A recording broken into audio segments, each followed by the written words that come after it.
Apalagi katanya vaksin COVID-19 itu bisa menyebabkan hepatitis akut misterius. Itu benar nggak sih, Dok? 19 kasus didapatkan koinfeksi. Jadi infeksi yang bersamaan antara adenovirus dengan SARS-CoV-2.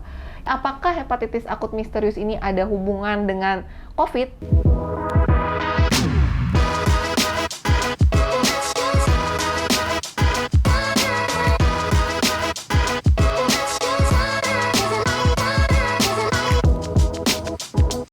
Oke, hari ini aku bakalan ngobrol seru dan membahas isu-isu kesehatan yang lagi ramai diperbincangkan. Tentunya aku nggak sendirian, hari ini aku ditemenin dengan dokter muda dan cantik, Dokter Angelia. Oke. Hai. Selamat datang, Dokter Angelia. Ya, terima kasih Mbak Ina udah ngasih kesempatan buat aku ada di sini. Ya, terima kasih atas waktunya sudah hadir di sini. Mungkin ada beberapa teman-teman Dami yang belum mengenal siapa Dokter Angelia. Dokter Angelia ini siapa sih? Dokter apa sih? Boleh Dok diperkenalkan gitu kan? Iya. Hai Sobat Dami, aku Dokter Angel. Kesibukan aku sekarang sebagai dokter umum.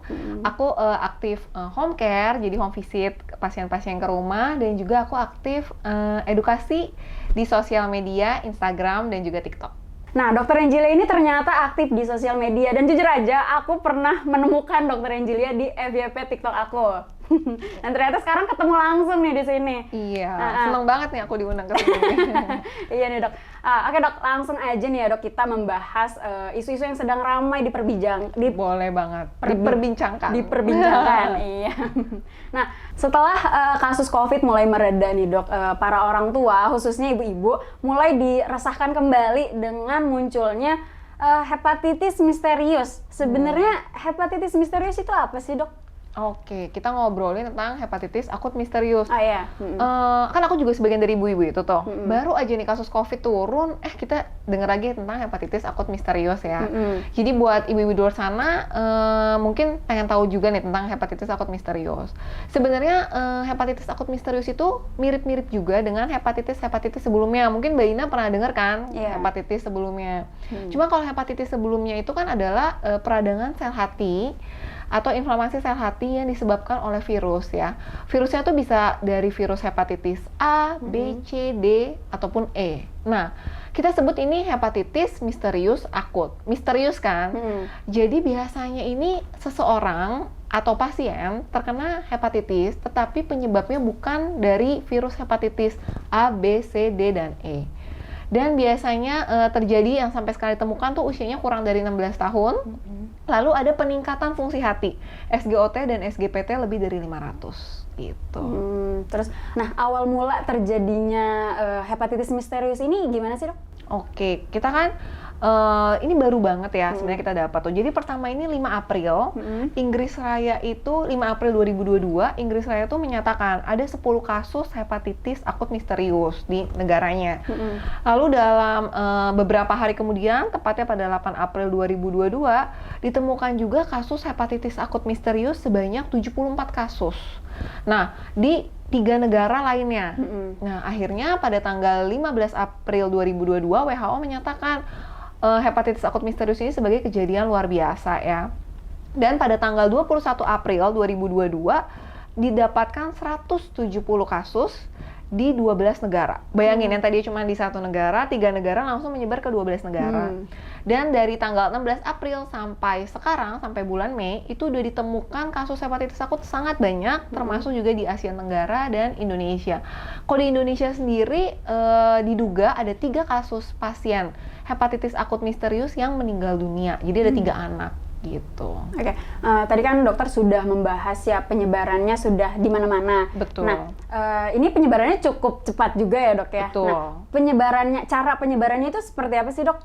Oke, karena kan kita sebut hepatitis akut misterius. Berarti kan masih misteri nih. Tapi kemungkinan ada 2 penyebabnya ya, dari saluran cerna dan juga saluran nafas. Gitu. Oke. Jadi sambil aku mungkin kasih tips-tips juga ya. Iya, boleh. Untuk ibu-ibu di luar sana ya. Jadi kalau dari saluran cerna itu kan dari fekal oral kita sebutnya. Jadi dari mulut dan juga kotoran. Itu yang harus kita perhatikan. Yang pertama, anak-anak dibawakan alat makan pribadi. Ya, jadi jangan berganti-gantian. Kadang kan di sekolah ya. Apalagi sekarang anak-anak sudah pada masuk sekolah. Di kantin makan bersama lagi jam istirahat, cobain baksonya, cobain makanan si ini. Nah itu tolong diedukasi anak-anaknya jangan sampai hal itu terjadi, karena jadi harus menggunakan alat makan pribadi. Dan yang kedua, mencuci tangan dengan menggunakan sabun. Sebelum makan, sesudah makan, pokoknya sesering mungkin. Dan yang ketiga, karena kan kita sebut ini fekal oral, jadi ada dari kotoran juga. Jadi untuk ibu-ibu yang punya anak mungkin balita ya, masih menggunakan pospak, popok sekali pakai, itu tolong dibuangnya di tempat yang sesuai, di tempat sampah, jangan asal buangnya. Terus juga digunakan plastik. Lalu karena kita belum tahu bisa saluran cerna, bisa juga saluran nafas kan. Jadi kita tetap harus menggunakan masker, jaga jarak, menjauhi kerumunan, dan yang terbaik adalah stay at home. Nah, Dok, untuk gejalanya sendiri, apakah gejala hepatitis misterius ini sama dengan gejala hepatitis yang umumnya gitu? Ya, sebenarnya mirip-mirip. Yang sampai sekarang itu yang ditemukan demam, lalu gangguan masalah pencernaan seperti nyeri perut, mual, muntah, diare, hilangnya nafsu makan, dan terus berlanjut kalau sampai bisa ke yang ikterik. Jadi ikterik itu kuning. Kita bisa lihat kulitnya kekuningan, atau sklera ini matanya itu kelihatan kuning. Bisa juga kalau ibu-ibu ya, biasanya kan buang air besar, anaknya buang air kecil kan dipantau. Itu bisa juga dilihat buang air kecilnya warnanya jadi gelap. Dan juga buang air besar tinjanya menjadi warna pucat. Dan bisa juga berlangsung menjadi sesak nafas, penurunan kesadaran gitu. Jadi memang harus aware nih ibu-ibu di luar sana. Oke, terus dampak terburuk dari hepatitis misterius itu apa sih, Dok? Ya, kalau kita ngomongin dampak terburuk, kematian ya pastinya, karena memang dilaporkan sudah ada kematian akibat hepatitis akut misterius ini. Cuman selain kematian juga kita harus aware terhadap sirosis hepatis. Jadi dari kasus hepatitis itu kan awalnya si sel-sel hati atau jaringan hati ini kan mengalami inflamasi atau peradangan.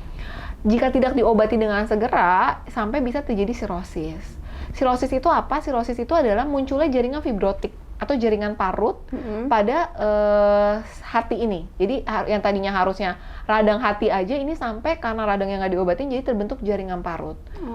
Akibat jaringan parut, fungsi hati kan hatinya jadi mengecil. Jadi fungsi hati yang banyak banget untuk memproduksi hormon, memproduksi bilirubin, untuk faktor pembekuan darah dan segala macamnya itu jadi tidak berfungsi. Makanya sampai harus transplantasi. Dan dikabarkan 17 anak, kurang lebih 10% membutuhkan transplantasi gitu, akibat dari si kasus hepatitis akut misterius. Jadi bisa dikatakan sangat berbahaya ya, Dok ya? Iya, cukup berbahaya. Cukup berbahaya, oke baik. Nah, ini menarik nih, Dok. Belakangan ini aku pernah baca-baca juga terkait hepatitis akut misterius dengan COVID-19. Katanya itu ada kaitannya, apalagi katanya vaksin COVID-19 itu bisa menyebabkan hepatitis akut misterius. Itu benar gak sih, Dok? Oke, ini pertanyaannya bagus banget nih. Pertanyaan ibu-ibu di luar sana atau mungkin banyak orang di luar sana ya.